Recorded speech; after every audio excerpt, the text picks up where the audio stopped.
ഹിജ്റക്ക് പോകുമ്പോൾ ഇടറാത്ത കാലുമായി കൂടെ നടന്നില്ലേ, ഖസ്വ മലകൾ കടന്നില്ലേ,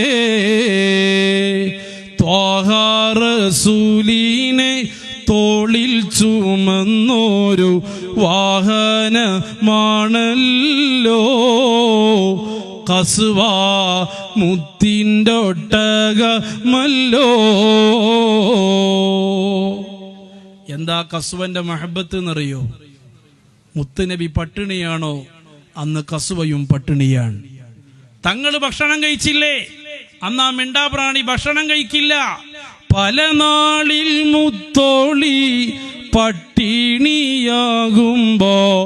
പതറാതെ നിന്നില്ലേ, ഖസ്വ കൽബ് കവർന്നില്ലേ.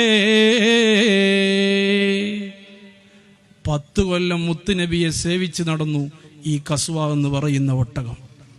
എങ്ങനെയാ ഈ ഖസ്വാവിന്റെ മരണം എന്നറിയോ? മുത്തുനബി വഫാത്താകുന്ന സമയം കട്ടിലിന്റെ ചോട്ടിൽ ഇങ്ങനെ കിടക്കുകയാണ് ഖസ്വാഹ്. തങ്ങളെ വഫാത്തിന്റെ ടെൻഷൻ താങ്ങാൻ കഴിഞ്ഞില്ല. മുത്തുനബിയുടെ വേർപാട് സഹിച്ചില്ല. ഖസ്വ വല്ലാതങ്ങ് ആർപ്പിട്ട് കരഞ്ഞുപോയി. കരഞ്ഞ് കരഞ്ഞ് ഖസ്വ ഇങ്ങനെ നടന്നുപോയി. ജന്നത്തുൽ ബഖീന്റെ അവിടെ ചെന്നൊരു ചുമരുമ്മൽ ഖസ്വ തലട്ടടിച്ചു. മുത്തിൻ വഫാത്തിന്റെ നേരത്തും കട്ടിലിൽ ചോട്ടിലിരുന്നില്ലേ, ഖസ്വ പൊട്ടിക്കരഞ്ഞില്ലേ. മുത്തി നടന്നും ഇഴഞ്ഞും ബഖീന്റെ മണ്ണിലമർന്നില്ലേ,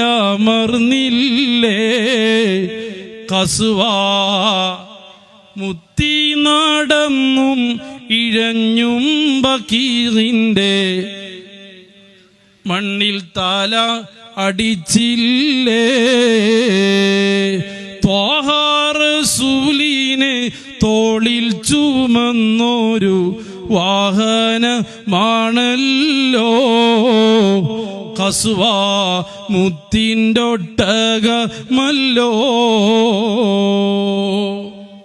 നമ്മളൊക്കെ 1000 കൊല്ലം മുത്തുനബിയെ സ്നേഹിച്ചാലും ആ ഖസ്വയുടെ ഓരത്തെത്താൻ നമുക്ക് കഴിയില്ല. അതുകൊണ്ട് അല്ലാഹുവിൻ്റെ ഹബീബിൻ്റെ മദ്ഹ് എത്ര പറഞ്ഞാലും അവസാനിക്കില്ല.